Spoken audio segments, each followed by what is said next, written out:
क्या वजूहत है सेल टैक्स में सबसे ज़्यादा मसाइल क्यों है? तो ये एक ऐसा टैक्स है, अगर इसको गवर्नमेंट इंक्रीज़ करे या डिक्रीज़ करे, इसका डायरेक्ट इम्पैक्ट जो है ना पब्लिक पर पड़ता है। जितनी मुश्किल रिटर्न पाकिस्तान की या सेल्स टैक्स की, मेरा नहीं ख्याल किसी और मुल्क की होगी, क्योंकि इसमें कितने अनेक्जर हैं, annexure A B D C F G H, कोई इसमें 10-15 तो अनेक्जर है। तो यह कानून वाकई ये कहता है रिकॉर्ड उठा लें, उसकी प्लेस को सील कर दें? कानून तो कहता है ये करे, उसके वजह से ही जो डिपार्टमेंट है ना वो रिकॉर्ड उठाता है, छापे मारता है। तो ये तो एक हरासमेंट है, ये एक ब्लैकमेलिंग है। आप एक रेवेन्यू डिपार्टमेंट है, आपका काम ये है कि रेवेन्यू इकट्ठा करना, नाट के हरासमेंट फैलाना। ये बताएं, डिजिटल इनवाइसिंग की ज़रूरत थी? अपने सिस्टम के ऊपर एतमाद नहीं है। पहले इन्होंने POS इंट्रोड्यूस करवाया, उसको कुछ देर ही हुई है तो उसके बाद इन्होंने डिजिटल इनवाइस इंट्रोड्यूस करवा दिया। अब रिसेंटली इन्होंने हफ्ता पहले एक सिर्फ SRO भेजा कि आप 72 घंटे के अंदर चेंज कर सकते हैं। What is the bullshit sir? ये कैसा सिस्टम है इनका? क्या वाकई रिफंड लोगों को टाइमली मिल रहे हैं सेल टैक्स? सर, जब इन्होंने फास्टर सिस्टम इंट्रोड्यूस करवाया था उससे 2-3 महीने तक लोगों को मिला है, उसके बाद बिल्कुल नहीं मिलता। बिजनेसमैन का पैसा ये विद होल्ड करके बैठे होते हैं। बिजनेसमैन कैसे अपना बिजनेस बढ़ाएगा जब आप उसका पैसा ही नहीं देंगे?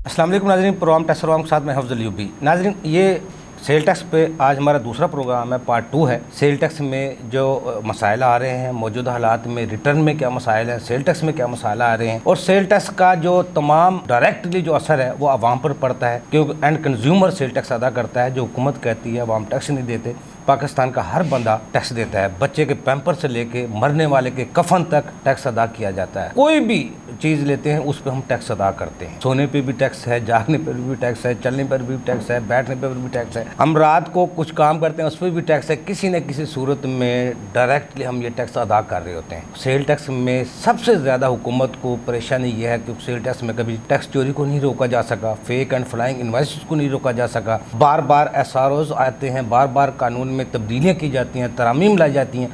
उसके बावजूद जो टैक्स चोरी है या फेक एंड फ्लाइंग इनवॉइसेस है उनका खात्मा नहीं हो पा रहा। इसकी क्या वजूहत हैं और सेल टैक्स में हम किस तरह बेहतरी ला सकते हैं, इस पर आज हम गुफ्तगू करेंगे पार्ट 2 में। और इस पर गुफ्तगू करने के लिए मेरे साथ स्टूडियो में मौजूद हैं शाहनवाज साहब। आप एडवोकेट हाई कोर्ट हैं, माहिर टैक्स अमूर हैं। फ़ायदा उठाएंगे अपने नाजरीन के लिए, अपने व्यूवर के लिए जो इस प्रोग्राम टैक्स प्रोग्राम को पसंद करते हैं उनके लिए। जब भी मैं किसी से मिलता हूँ तो वो कहते हैं सिंगल स्टेज सेल टैक्स को होना चाहिए। क्या वाकई सिंगल स्टेज हम पाकिस्तान में कर सकते हैं या नहीं कर सकते? बहुत से ऐसे सवालात हैं जो आज आपको हमारे एक्सपर्ट से सुनने को मिलेंगे, जवाब भी मिलेंगे। शाहनवाज साहब, सबसे पहले ये बताइएगा, जो मौजूदा हालात में जब हुकूमत कहती है ना हमें कोई टैक्स नहीं देता, सेल टैक्स तो वो टैक्स है जो आवाम से वसूल किया जाता है, इसका डायरेक्टली जो असरात आवाम पर डलते हैं, तो फिर क्या वजूहत है सेल टैक्स में सबसे ज़्यादा मसाइल क्यों हैं? अयूब साहब, सबसे पहले मैं आपको बता दूं, पाकिस्तान में कोई भी ऐसी चीज़ जो है कि आप सेल करें और उसके ऊपर टैक्स ना हो।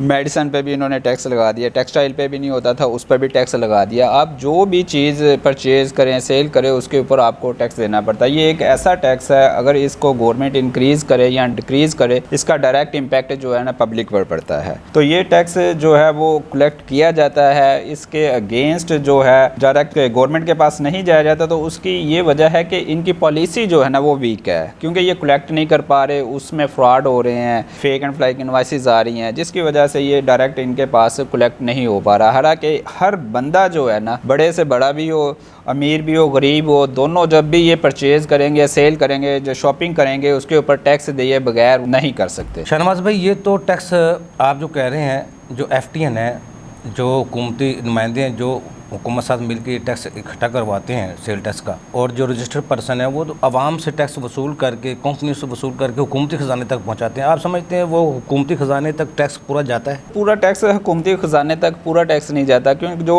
FTN होल्डर्स कंपनी है ना, वो टैक्स जो अपना वो जमा नहीं करवाते, वो अपना एडजस्टमेंट कर लेते हैं। उसमें जो गवर्नमेंट के साथ उनका लेन देन होता है उसके अगेंस्ट वो एडजस्ट हो जाता है, वो जमा नहीं होता। जो आपका मार्केट होता है, पब्लिकली होता है, वो टैक्स जो है 80-90% टोटल टैक्स का है। FTN होल्डर का टैक्स कोई इतना ज़्यादा नहीं है, मिनिमम 20 to 10% होगा। मोस्टली टैक्स 80% जो है ना वो गवर्नमेंट तक जाता है। शाहनवाज भाई, ये जो सेल टैक्स कानून है, मिसाल के तौर पर सेल टैक्स 38 है, उसके जरिए छापा मारा जाता है, फिर छापे मार के रिकॉर्ड उठा लिया जाता है, अब कारोबार को सील कर दिया जाता है, एक खौफ और आस अवाम में फैलाया जाता है। तो यह कानून वाकई ये कहता है रिकॉर्ड उठा लें, उसकी प्लेस को सील कर दें? कानून तो कहता है ये करे, उसके वजह से ही जो डिपार्टमेंट है ना वो रिकॉर्ड उठाता है, छापे मारता है। बट इसको आप फ्रेंडली कानून नहीं कह सकते, ये तो एक हरासमेंट है, ये एक ब्लैकमेलिंग है। जब एक बंदा अपनी रिटर्न जमा करवा देता है, रिटर्न में उसने पूरा डाटा दे दिया, अगर वो उस डाटा से बाहर है तो फिर तो आप उसके ऊपर नोटिस करें, उस टैक्स वसूली करें, जो भी अगर वो कम सेल कर दिखा रहा है कुछ कर रहा हो तो सारे पास इख्तियारात आपके पास है। ये है कि हमने अपना टैक्स नेटवर्क बढ़ाना है,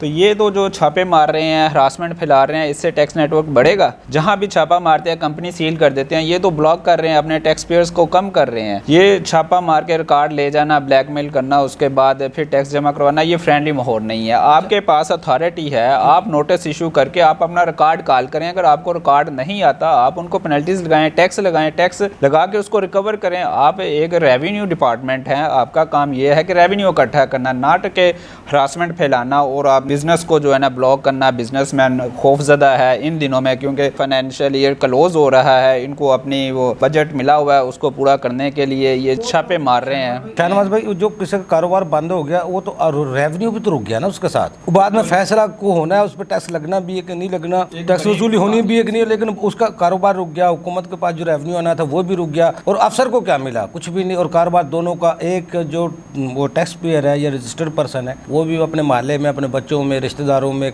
मार्केट में बदनाम हो जाता है, पता नहीं चोर है, टैक्स चोरी करता है। वो बाद में साबित हो कुछ भी ना हो, लेकिन एक तो नज़रों में लोगों को आ जाता है पता नहीं टैक्स फ्रॉड है ये। लेकिन पीछे एक ऐसा रोज आया था जिसमें पूरी तफसील हुकूमत ने बताई थी, पहले इसको चेक किया जाएगा, फिर कमेटी बैठेगी, फिर इंक्वायरी होगी, उसके बाद फैसला किया जाएगा टैक्स चोर है भी कि नहीं। लेकिन उस एसआरओ आने के बाद भी अब तक भी छापे पड़ रहे हैं, बहुत ज़्यादा हरासमेंट फैली हुई है, छापे पड़ रहे हैं। बजाय इसके कि ये छापे मार के रिकॉर्ड उठा के लाके करें, अब प्रोसीडिंग है। एसआरओ था इसलिए उसमें सारी पूरी हुकूमत ने तफसील दी है, पूरी दी हुई थी, पर वो जो सारा काम है वो अपने एंड पे, बैक एंड पे कर लेते हैं। ये बाद में टैक्स पेयर तो प्रॉब्लम में आ रहा है ना सर। अच्छा शाहनवाज भाई, ये मौजूदा हालात में जो करंटली सेल टैक्स में जो रजिस्टर्ड पर्सन है उनको किन मुश्किलात का सामना है? सबसे ज़्यादा जो बिजनेसमैन को परेशानी हो रही है ना, वो रिटर्न फाइल करने में हो रही है। रिटर्न फाइल करना एक आसान हल होना चाहिए। जितनी मुश्किल रिटर्न पाकिस्तान की या सेल्स टैक्स की, मेरा नहीं ख्याल किसी और मुल्क की होगी, क्योंकि इसमें कितने नेक्चर है, nectar A B D C F G H, कोई इसमें 10-15 तो नेक्चर है। बंदा रिटर्न फिल करे कि आप कारोबार करें। यार ने तो ये रिटर्न बिल्कुल आसान बना दी थी सर। कैसे आसान बना दी थी? कितने नेक्चर है इसमें? ए नेक्चर परचेज का, बी इंपोर्ट का, सी सेल का, उसके बाद स्टॉक का। 25-26 के साल में ये नेक्चर आए हैं, पहले तो कुछ ज्यादा थी, चल रही थी रिटर्न। तरमीम क्यों लेके आते हैं? इनको फील होता है जी कि ये सिस्टम ठीक नहीं है, या आया कि इनको साल बाद याद आ जाता है या 6 महीने बाद आ जाता है कि हमारा सिस्टम ठीक नहीं आया। क्यों एसआरओ इशू किए जाते हैं? क्योंकि इनको अपने सिस्टम के ऊपर जो है एतमाद नहीं है कि ये सिस्टम ठीक नहीं चल रहा। ना टैक्स पेयर के ऊपर एतमाद है, ना अपने सिस्टम पर एतमाद है, ना अपने सिस्टम के ऊपर एतमाद। इसीलिए वो कैमरे, वीडियो सर्विलेंस का कैमरे भी लगवाए, अपने उस पर चीज़ें भी लगवाएं। इसी ये वजह कि कैमरों से टैक्स चोरी रुक सकेगी, टैक्स पेयर का अखराजात बढ़ जाएंगे, वो सारा कहाँ से निकल? टैक्स पेयर के, बिजनेसमैन के अखराजात बढ़ाने के लिए इन्होंने डिजिटल इनवॉइस सिस्टम इंट्रोड्यूस करवाया है। उससे क्या होगा, इनको क्या फ़ायदा? वो डिजिटल सिस्टम जो है टैक्स पेयर को अपने सिस्टम के साथ, एफबीआर के साथ कनेक्ट करने के लिए आईटी कंपनीज हायर करनी पड़ती है, उनको मंथली फीस देनी पड़ती है। तो ये इसके ऊपर बोझ है, अजाफी बोझ है। एक तो वो अपने कंसल्टेंट को फीस दे रहा होता है, एक उसको ये कंप्यूटर आईटी पर्सन को फीस देनी पड़ती है, और जो सिस्टम है कि आईटी सिस्टम में इनवॉइसेस लोड करनी पड़ती हैं, फिर उसको अपनी सेल्स टैक्स के रिटर्न में इनवॉइसेस लोड करनी पड़ती है। ये छोटी रिटर्न है। ये बताएं, डिजिटल इनवॉइसिंग की ज़रूरत थी? अपने सिस्टम के ऊपर एतमाद नहीं है। पहले इन्होंने पीओएस इंट्रोड्यूस करवाया, उसको कुछ देर ही हुई है, तो उसके बाद इन्होंने डिजिटल इनवॉइस इंट्रोड्यूस करवा दिया, इसके बाद कुछ और करवा देंगे। ये क्यों ना एक ही दफ़ा कोई आसान सा सिस्टम देख के वो क्यों नहीं इंट्रोड्यूस करवा सकते? बिहार ने इतने बड़े सिस्टम बनाए हुए हैं, रजा साहब से हमारी बात हुई, अब इतने सिस्टम उन्होंने बनाया, स्ट्रीट सिस्टम बनाया, इतने सिस्टम बनाए हुए हैं, तो इनको क्यों ज़रूरत आ रही है फिर चेंज करने की? सर इतना स्ट्रिक्ट इसका सिस्टम है ना सर, आप एक दफ़ा सेल्स टैक्स की इनवॉइस फीड करके सबमिट कर देना, उसको आप चेंज नहीं कर सकते। अब अब रिसेंटली इन्होंने हफ्ता पहले एक सिर्फ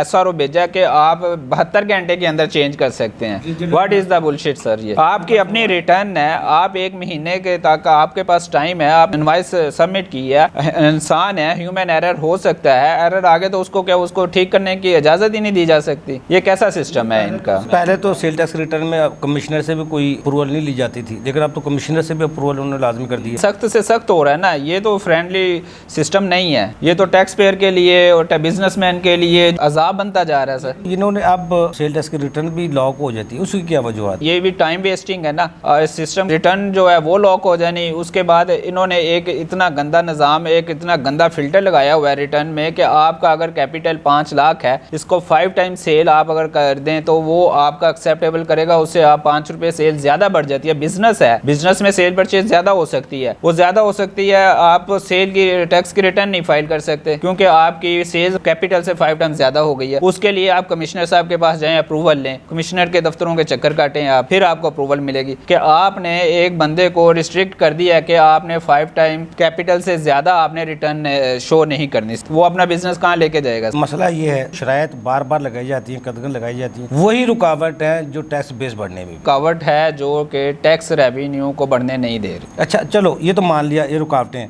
FBR कहता है जो हमने सेल टैक्स का रिफंड सिस्टम है वो बड़ा ज़बरदस्त बनाया है, जिसको हम फास्टर भी कहते हैं। क्या वाकई रिफंड लोगों को टाइमली मिल रहे हैं सेल टैक्स? सर जब इन्होंने फास्टर सिस्टम इंट्रोड्यूस करवाया था उससे 2-3 महीने तक लोगों को मिला है, उसके बाद बिल्कुल नहीं मिलता। आपका पहले रिफंड प्रोसेस होता है, फिर उस इशू होता है, फिर उसके बाद जाके क्यू में लग जाता होता है कि जो पहले इशू हुए हुए हैं उनके बाद आपको रिफंड जो एलोकेट होगा। बिजनेसमैन का पैसा ये विद होल्ड करके बैठे होते हैं। बिजनेसमैन कैसे अपना बिजनेस बढ़ाएगा जब आप उसका पैसा ही नहीं देंगे? जो रिफंड है इसके बगैर बंदा जिंदा रह सकता है, क्योंकि कानूनी हक है ये टैक्स पेयर का, उसका हक पैसा है, उसको लेने के लिए भी मुश्किलात का सामना है। अगर ये फास्टर के जरिए नहीं मिल रहा इनकम टैक्स का जो रिफंड लेना, फिर तो वो जुडिशरी लाने से कम ही नहीं होगा। इनकम टैक्स का रिफंड आप पूरे 2 साल 3 साल पीछे चले जाएं, कहीं से भी मुझे आप दिखा दें कि इनकम टैक्स का रिफंड FTO की डायरेक्शन के बगैर इशू हुआ है।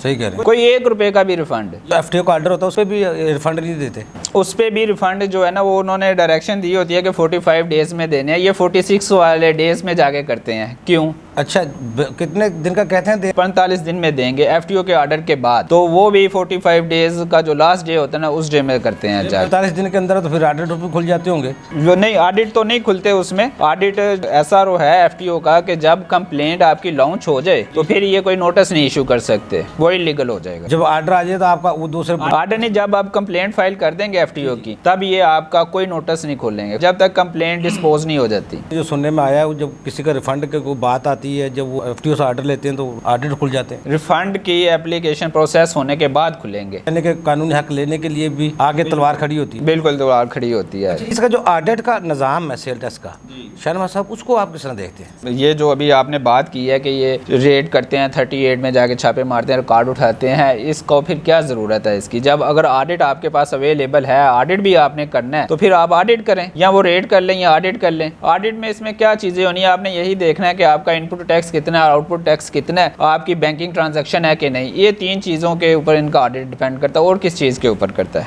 कोई चीज़ नहीं है। तो आप ऑडिट करें अपना बैठ के, बजाय इसके कि हरासमेंट फैलाएं, बिजनेसमैन की प्रीमिसेस पर जाके छापे मारें। अच्छा, इसमें शहनोज साहब सेल टैक्स के जो कवानीन में बार बार तरमीम जो लाई जाती हैं, इसकी क्या वजूहत है? कि रेवेन्यू ग्रोथ के लिए, या टैक्स चोरी को रोकने के लिए, या फेक फ्लाइंग इनवॉइस को रोकने के लिए? आपने बात की है कि रेवेन्यू की ग्रोथ के लिए, रेवेन्यू की ग्रोथ के लिए बिल्कुल नहीं है। ये टैक्स फ्रॉड को रोकने के लिए, फेक एंड फ्लाइंग इनवॉइसेस को रोकने के लिए। पर ये एक ही दफ़ा ये चेंज ले आए तो वो इसके लिए बेहतर होती है। ये बार बार चेंज लेके आते हैं कि इनको अपनी चेंज के ऊपर एतमाद ही नहीं है। जो अगर 33-34 हज़ार का हमला है FBR का, उसमें सेल टैक्स का फीसद तो 200-250 ही होंगे सबसे ज़्यादा से ज़्यादा। इससे ज़्यादा तो नहीं होगा, बाकी तो इनकम टैक्स का फीसद है सबसे ज़्यादा। नहीं सर, इसके ज़्यादा हैं क्योंकि इन्होंने 2 से 3 डिपार्टमेंट बनाए हुए हैं। IP बनाई हुई है, इंटेलिजेंस बनाई हुई है जो सिर्फ सेल्स टैक्स वगैरह को देखती है। इसके सेल्स टैक्स के डिपार्टमेंट में जो ऑफिसर हैं, जो यूनिट हैं डिपार्टमेंट, वो अलहदा इन्होंने किया हुआ है। बिल्कुल इनकम टैक्स में ज़्यादा है पर रिकवरी इनकी ज़्यादा सेल्स टैक्स में होती है, क्योंकि आपको बताया है कि सबसे ज़्यादा कलेक्शन सेल्स टैक्स की होती है। वो डायरेक्टली इम्पेक्ट करता है पब्लिक पे और वहीं से इनको ये जनरेट होता है। आप समझते हैं जो पेनल्टीज़ हैं सबसे ज़्यादा सेल टैक्स में लगती हैं या इनकम टैक्स में? इनकम टैक्स में तो नहीं लगती, सेल्स टैक्स में सबसे ज़्यादा लगती है, क्योंकि फ्रॉड के केस में जितनी आपकी प्रिंसिपल अमाउंट होती है 100% उसकी आपकी पेनल्टी होती है, उसमें डिफॉल्ट सरचार्ज सेपरेटली होता है। अब तो 350 SRO के बाद किसी को टैक्स क्लियर करना भी बड़ा मुश्किल है। बिल्कुल ऐसा ही है, क्योंकि उसका जो प्रोसेस उन्होंने बना दिया है उसके तो इंक्वायरी में भी साल लग जाता है। इंक्वायरी में साल लग जाता है, ऐसा ही है, बिल्कुल ऐसा। फिर उसको टैक्स चोर तो हम नहीं कह सकते ना, सेल टैक्स चोर, टैक्स चोरी पकड़ी गई उसकी, बिल्कुल ऐसा नहीं कह सकते। तो फिर ऑडिट तो फिर रुक गया फिर। सर वो तो एक इन्वेस्टिगेशन एक अलहदा चलती है ना। जी जी, ऑडिट जो है वो सेपरेट है, वो आप ऑडिट तो उसका वो कर सकते हैं। हमारे जो सेल टैक्स का निज़ाम है, सिस्टम है, आप समझते हैं ये आवाम के लिए फ्रेंडली है या अजाब है? सर ये फ्रेंडली तो बिल्कुल नहीं है, ये अजाब आप कह सकते हैं, बिकॉज के कोई भी सिस्टम, कोई भी दुकान, कोई भी ऐसी नहीं है। FBR बजाय अपने ऑफिस में बैठ के एनालिसिस करे, वर्किंग करे, रोडों में, बाज़ारों में, मार्केटों में, शॉपिंग मॉल में विज़िट करके दुकानों को सील कर रही है। पहले इन्होंने अपनी वो चलाया था जी कि हमने टैक्स नेटवर्क को बढ़ाना है, जब लोगों ने अपने आप को रजिस्टर करवाया तो उसको अब ये सील करना शुरू हो गए हैं। सील करना बनता नहीं है, किसी भी मुल्क में ऐसा निज़ाम नहीं है कि कारोबार को आप सील कर दें। उसके ऊपर टैक्स आप लगा सकते हैं, टैक्स पेनल्टीज़ आप लगा सकते हैं, उसकी रिकवरी कर सकते हैं। अगर रिकवरी नहीं होती, उसके बिजनेस प्रेमिसेस, उनकी प्रॉपर्टीज़ वगैरह अटैच करके अपनी रिकवरी करें। इसको सील करने का क्या बनता है आपका फ़ायदा? कोई फ़ायदा होता है आपको सील करने का? रेवेन्यू रुक जाएगा आपका, उसके बिजनेस इनकम रुक जाएगी। शाहनवाज भाई, ये बजट आने वाला है 2026 और 27 का, आप समझते हैं आने वाले बजट में सेल टैक्स में कोई कमी करनी चाहिए या कोई टैक्स लगाना चाहिए? क्या तब्दीलियाँ होनी चाहिए, आप क्या समझते हैं? बजट आने वाला है, मेरे ख्याल से सेल्स टैक्स को इंक्रीज़ तो बिल्कुल नहीं करना चाहिए, जितना है इसी को इतना ही चलना चाहिए। बल्कि इनको अपना जो कलेक्शन सिस्टम है, रेवेन्यू कलेक्ट करना, टैक्स कलेक्ट करना, उसको जो है ना वो बेहतर करना चाहिए। अपनी सेल्स टैक्स की रिटर्न को बेहतर करना चाहिए, क्योंकि जब सेल्स टैक्स की रिटर्न ठीक होगी तो आपका सिस्टम काफ़ी हद तक बेहतर हो जाएगा। रिटर्न का तो इसी साल में मसला बना है ना, जब से ये डिजिटल इन्वेस्टिंग आई, पहले तो कोई मसला नहीं था रिटर्न का। रिटर्न में सर पहले भी मसला था, पहले एनेक्जर H का मसला चलता रहा, एनेक्जर F का मसला चलता रहा। ये एनेक्जर H, F स्टॉक एनेक्जर्स हैं, ये क्यों आपने लगाए? आप ऑडिट करके अपना स्टॉक वेरीफाई करें, ऑडिट भी करते हैं, उसमें भी स्टॉक वेरीफाई करते हैं। अच्छा, आप समझते हैं, क्योंकि आप टैक्स को प्रोफेशनल देखते हैं, जो PSO सिस्टम बेहतर है या डिजिटल इन्वेस्टिंग बेहतर है, या POS को हर किसी पर लागू कर दें, डिजिटल को उसे ख़त्म कर दें? सर डिजिटल से बेहतर POS है, डिजिटल से बेहतर POS। डिजिटल सिस्टम ये देखें इन्होंने लगा दिया, ये बड़े छोटे रिटेलर, ये इनको शरायत को ना कि हर किसी से कहें इसको POS को लगवाए, हर दुकानदार लगवाए। सर ये करें ना, ये लगवाएं हर दुकान पर, ये इस पे प्रोसेस करें, बजाय इसके कि दुकानदार जिनको ये लगा हुआ है उनको सील करें। शाहनवाज भाई, कितनी इन्वेस्टमेंट होगी अगर पाकिस्तान की हुकूमत वैसे एक सिस्टम को बनाने के लिए, परार का सिस्टम या आगे बनाने के लिए अरबों रुपए खर्च करती है, तो पूरे पाकिस्तान की तमाम दुकानों को एक सॉफ्टवेयर लगाने में हुकूमत का कितना खर्चा आ जाएगा? 1 अरब आ जाएगा, 2 अरब आ जाएगा, 2 अरब आ जाएगा। पूरे पाकिस्तान को सेव किया जा सकता है। आपकी जो हुकूमत का ख्वाब है दस्तावेजी मुआशत का, वो भी पूरा हो सकता है। मुमकिन है, वो हो सकता है कि नहीं? बिल्कुल मुमकिन हो सकता है। आप एक शॉप के ऊपर POS सिस्टम लगवाएंगे, वो वाली आपकी कॉस्ट एक से नहीं तो 2 महीने में आपकी पूरी हो जाएगी। वहीं से आपका सिस्टम ठीक हो जाएगा तो पूरी हो जाएगी। इनको तो ज़्यादा ही फ़ायदा होगा। इनपुट आउटपुट को उसे ख़त्म कर दिया जाए, सेल टैक्स को वैसे सिंगल स्टेज पे लाया जाए, तो आप समझते हैं कि इससे करप्शन या वगैरह ख़त्म हो जाएगी और रेवेन्यू ग्रोथ हो जाएगी? बिल्कुल, इससे करप्शन वगैरह ख़त्म हो जाएगी, पर सिंगल स्टेज पे लाने के लिए आपको रेट को रिवाइज़ करना पड़ेगा, क्योंकि रेट बहुत ज़्यादा अगर सिंगल के लिए, सिंगल स्टेज सेल्स टैक्स उन मुल्कों में कम होता है जिसमें ये सिंगल होता है, इतना रेट नहीं होता। अच्छा शाहनवाज भाई, एक हमारे दोस्त हैं, उन्होंने किताब लिखी थी इफ्तिखार खान साहब ने टैक्स के निज़ाम पर, जिसमें उन्होंने कहा था हम income tax, sale tax, custom duty, excise duty, बहुत सारे टैक्सेस हमने लगाए हुए हैं। अगर इन तमाम टैक्सेस को ख़त्म कर के एक परचेज टैक्स 20% बंदे से लिया जाए, जो जितना खर्च करे उतने पे 20% दे दे। वो एक महीने का 10 लाख खर्च करता है, 20% देना है। किसी की 10,000 की इनकम है, 10,000 पे 20% देगा। क्या इस तरह का सिस्टम मुमकिन है? मुमकिन है, इससे जान भी छूट जाएगी फ्रॉड के केसेस में, आपके फ्रॉड मिनिमम हो जाएगा, महंगाई भी आधी हो जाएगी, तमाम टैक्सेस खत्म हो जाएंगे, जो चीज़ 200 की है वो वैसे 100 पे आ जाएगी, और सिस्टम भी आपका स्मूथ हो जाएगा। डिपार्टमेंट में जो 2 नंबरी चलती है वो भी ख़त्म हो जाएगी। अब आप देखें, एक किसी बिजनेसमैन के पास जाके पूछें उसको कितनी प्रॉब्लम आती है बिजनेस रन करने में। एक डिपार्टमेंट है, बिजनेसमैन को भी नहीं है पता मैं कितने टैक्स दे रहा हूँ। FBR वाले आ जाते हैं, कस्टम वाले, एक्साइज वाले, प्रोफेशनल टैक्स वाले, एनवायरमेंटल वाले, सोशल सिक्योरिटी वाले, कितने डिपार्टमेंट जो हैं वो उनसे आके उनको तंग करते हैं। ज़ाहिर बात है, जब वो बंदे को खुद नहीं पता मैंने कौन कौन से टैक्स देने, मैंने कौन से टैक्स लेने हैं। हम तो दो सिर्फ इनकम टैक्स और सेल टैक्स को जानते हैं ना, सब दो बड़े टैक्स हैं। बाकी कितने टैक्स हैं, कभी बिजली के बिलों में देखें वो कितने कितने टैक्स लगे होते हैं। काफ़ी सारे टैक्स हैं। और आपको बता रहा हूँ कि ये वर्कर वेलफेयर जो फंड है वो WWF जिसको कहते हैं, 4C जो इन्होंने लगा दिया है, 4A भी जो इन्होंने लगा दिया है, ये क्या चीज़ है। 50% अगर आप कैलकुलेट करें, 50+% एक इनकम के आपके ऊपर आप 59% जो रेशो है ना पाकिस्तान में टैक्स देने की है, 59%। बिल्कुल ठीक फरमा रहे हैं आप। 100 में से 59% आप ले जाएं तो बिजनेसमैन क्यों आप इन्वेस्टमेंट करेगा। बिजनेसमैन अपने पास रखेगा, उसमें लेबर भी चलानी है, घर भी चलाना है, बिजनेस भी चलाना है, सारा कुछ चलाना है। उसके बावजूद भी के अवाम टैक्स नहीं देती, अवाम के साथ जुल्म है। इस चीज़ों को इनको सामने रखते हुए अपने निज़ाम को जो है ना रिवाइज करना चाहिए। तो आपसे कहा जाए शाहनवाज साहब, सेल टैक्स सिस्टम को दुरुस्त करना है तो आप सब क्या स्टेप उठाएंगे? सर, मैं जो आपने प्रपोजल की है, 1 स्टेज सिस्टम मैं जो है इंट्रोड्यूस करवाऊंगा कि सिर्फ सेल्स के ऊपर टैक्स, नो एडजस्टमेंट। जो आपने सेल परचेज करनी है वो फाइनल, कोई रिफंड नहीं है, कोई एडजस्टमेंट नहीं है, आपने हर चीज़ के ऊपर जो टैक्स है वो आपने देना ही है। बहुत शुक्रिया शाहनवाज साहब, आपने हमें टाइम दिया। नाज़रीन, सेल टैक्स में मसाइल को हल करना कोई मुश्किल काम नहीं है। बहुत से सिस्टम FBR में बने हुए हैं, अगर उनको इस्तेमाल किया जाए, सेल टैक्स जो रिटर्न जो आजकल इशू बने हुए हैं उसमें कोई इशू ना रहे, कमिश्नर की इजाज़त की ज़रूरत भी ना रहे और स्मूथली एक सेल टैक्स सिस्टम चल सकता है। जो फेक एंड फ्लाइंग इन्वाइसेस का जो खात्मा है वो भी मुमकिन है। सब कुछ FBR के पास मौजूद है, लेकिन करने की ज़रूरत है। अगर आप दुरुस्त फैसला करेंगे, दुरुस्त अपने जो सिस्टम उसको चलाएँगे और आसानी रखेंगे टैक्स पेयर के लिए, रेवेन्यू ग्रोथ भी मुमकिन होगी और आवाम का एतमाद भी बहाल होगा। अगली प्रोग्राम तक के लिए अफजल लीबी को इजाज़त दीजिए। अल्लाह हाफ़िज़। पाकिस्तान जिंदाबाद। देखिए प्रोग्राम टैक्स और अवाम अफजल अयूबी के साथ।